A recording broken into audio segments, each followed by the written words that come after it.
Spellbound is a magic-based FromSoftware game that is set in 18th century Europe, and all we have to go off of for now is this blurry piece of shit digital art that is pixelated and downscaled. So I decided to upscale this image to take a better look at it. The only thing that is believable about this leak is that this guy looks like he's walking through a fog gate, which is typical for a FromSoftware game. Information about this game was leaked on 4chan, which is known to be a reliable source of information.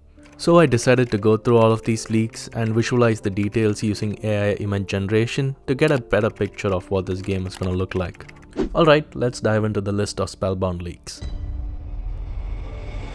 The city in which Spellbound takes place is called Genraith. It's an 18th century Imperial European city. The game is said to have a dynamic day and night cycle, so the city must look something like this during nighttime and something similar to this during daytime. The leaks say that the city is filled with towers, buildings and palaces, describing it as a densely packed city.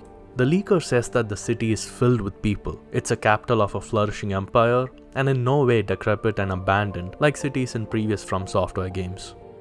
So far this sounds offbeat for a FromSoftware game, but it does make sense if they are trying to stray away from their usual formula. They did the same with Sekiro, and I think they're once again trying to make a different type of game. The city has a main legacy dungeon in its center and a smaller open world surrounding it.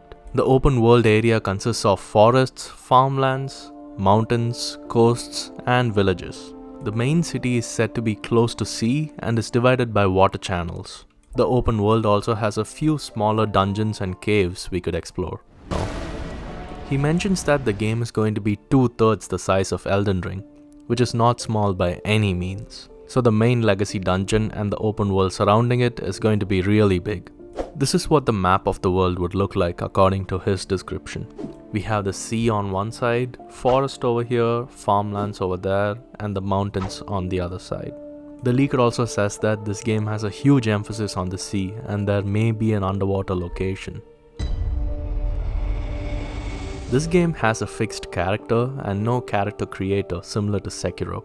But he also mentions that he has never seen the main character talk at all, which is weird. I'm not sure what's the point of a fixed character then. Anyway, the character we see in this poster has no weapons in his hand. He only has an oil lamp and some blue smoke behind him. The leaker says that this lantern helps to reveal hidden areas, treasure chests, and illusory walls. This feature sounds exactly like what we saw in Lords of the Fallen, where we used the umbral lamp to reveal hidden areas in the world.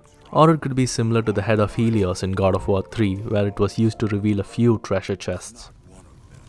Feel the power of the sun! Are you serious right now, bro?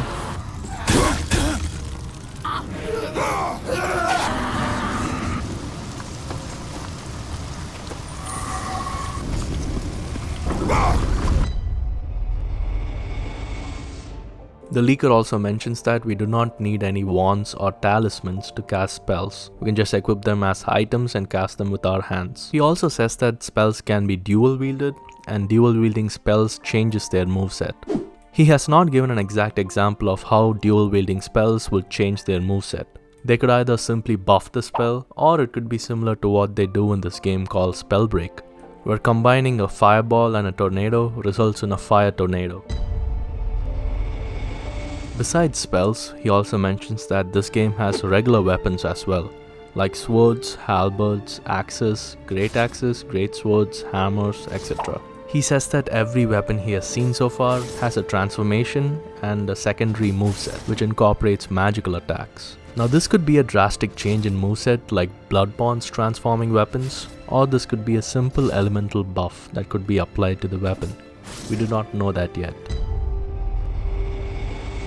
Even though we have a fixed character, he says that we can customize his clothing in this game. For every outfit you can change the color and pattern, which is similar to what we saw in Elden Ring. But this is where it gets a bit crazy. On top of the wide variety of clothing customizations, he also mentions that you can add gameplay changing customizations to your clothing. One prominent example of this is that you can hover above ground by customizing your clothing. And this also changes how you dodge. Another customization makes your clothes emit water, which makes you immune to fire damage. There's also another customization which emits purplish blue smoke, however he doesn't know what this does. So it seems like your clothing can change your playstyle in a big way, and if this is true, I'll definitely be choosing the clothes that make you levitate. In terms of movement, he says that the player character can crouch, jump, hug walls, and even swim.